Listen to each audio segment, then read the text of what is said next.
Definisi wacana. Wacana adalah rentetan kalimat yang saling berkaitan dan menghubungkan satu proposisi dengan proposisi yang lain. Di dalam kesatuan makna atau semantis antar bagian di dalam suatu bangun bahasa. Wacana merupakan satuan bahasa terlengkap dan utuh karena setiap bagian di dalam wacana itu berhubungan secara padu.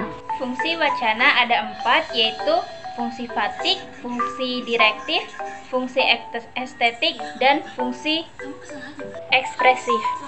Kemudian persyaratan yang baik dan benar dalam wacana, yang pertama adalah topik, yang kedua adalah kohensi dan koherensi, 3 proporsional, dan keempat adalah ketuturan. Kemudian pola pengembangan wacana. Pertama, pola umum khusus, kedua, pola seluruh bagian, ketiga, pola latar, subjek, dan unsur, keempat, pola yang mencangkup dan tercangkup, kelima, pola besar kecil, keenam, pola luas dan dalam, kemudian pola yang dimiliki dan memiliki, pola temporal spasial, pola temporal spasial, kemudian pola ekuivalensi kontras, dan pola sebab akibat. Selanjutnya, jenis-jenis wacana. Menurut Praptomo Baryadi 2001 H3 dalam Surlaman 2003 halaman 15-20, wacana dapat diklasifikasikan menjadi berbagai jenis menurut dasar pengklasifikasiannya. Misalnya berdasarkan bahasannya, media yang dipakai untuk mengungkapkan jenis pemakaian, bentuk, serta cara dan tujuan pemaparannya. 2. Kohensi dan koherensi. Kohensi dalam wacana diartikan sebagai kepaduan bentuk secara struktural membentuk ikatan sinakrial. Konsep kohesi sebenarnya mengacu kepada hubungan bentuk. Artinya, unsur-unsur wacana, kata atau kalimat yang digunakan untuk menyusun suatu wacana memiliki keterkaitan secara padu dan utuh. Hanya dengan hubungan kohensi seperti itulah suatu unsur dalam wacana dapat diinterpretasikan sesuai dengan ketergantungannya dengan unsur-unsur lainnya. Kohensi wacana terbagi menjadi 2 aspek, yaitu kohensi gramatikal dan kohensi leksikal. Kohensi gramatikal artinya kepaduan bentuk sesuai dengan tata bahasa. Kohensi leksikal artinya kepaduan bentuk sesuai dengan kata. Keempat, tuturan. Tuturan yang dimaksud adalah pengungkapan suatu topik yang ada dalam wacana, baik tutur tulis atau tutur lisan. Tuturan kaitannya menjelaskan suatu topik yang terdapat dalam wacana dengan tetap adanya kohensi dan koherensi yang proporsional di dalamnya.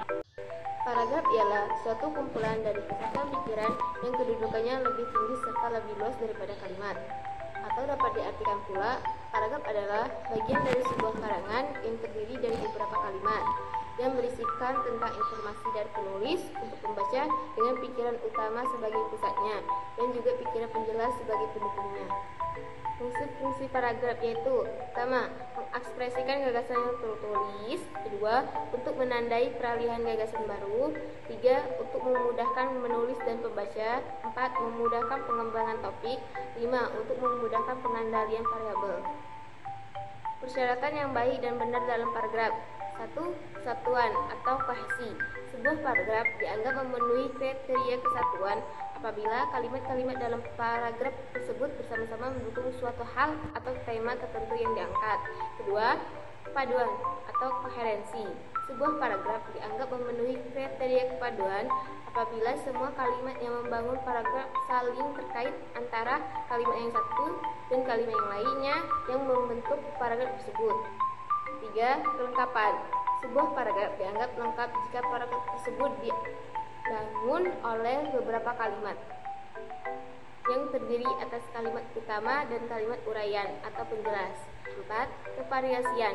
Sebuah paragraf dinyatakan memenuhi kriteria kevariasian apabila kalimat yang membangun paragraf tersebut bervariasi, baik dari segi struktur kalimat, bentuk kata, maupun pilihan kata atau diksi yang digunakan. Jenis-jenis paragraf. Paragraf berdasarkan jenis ceritanya yaitu: 1. Paragraf narasi. Paragraf narasi merupakan paragraf yang menceritakan suatu kejadian berdasarkan urutan waktunya. 2. Paragraf eksposisi. Paragraf eksposisi merupakan paragraf yang bertujuan untuk memaparkan, menyampaikan informasi, menjelaskan dan juga menerangkan suatu topik kepada orang lain. 3. Paragraf argumentasi. Paragraf argumentasi merupakan paragraf yang digunakan untuk mengungkapkan ide, gagasan, ataupun pendapat penulis yang disertai bukti dan juga fakta yang benar terjadi. 4. Paragraf persuasi. Paragraf persuasi merupakan paragraf yang mempunyai tujuan untuk membujuk orang lain supaya melakukan sesuatu yang diinginkan oleh penulisnya. Paragraf berdasarkan letak dari pikiran utamanya, yaitu 1. Paragraf deduktif. Paragraf deduktif merupakan paragraf yang kalimat utamanya terletak di awal paragraf. 2. Paragraf induktif. Paragraf induktif merupakan paragraf yang kalimat utamanya terletak di akhir paragraf. 3. Paragraf campuran. Deduktif induktif. Paragraf campuran merupakan paragraf yang kalimat utamanya terletak di awal dan di akhir paragraf. Pola pengembangan paragraf yaitu 1. Pola umum khusus deduktif. 2. Pola khusus umum induktif. 3. Pola definisi luas. 4. Pola proses. 5. Pola kausalitas sebab akibat atau akibat sebab. 6. Pola ilustrasi. 7. Pola pertentangan atau perbandingan. 8. Pola analisis. 9. Pola klasifikasi. 10. Pola seleksi. 11. Pola sudut pandang atau titik pandang. 12. Pola dramatis.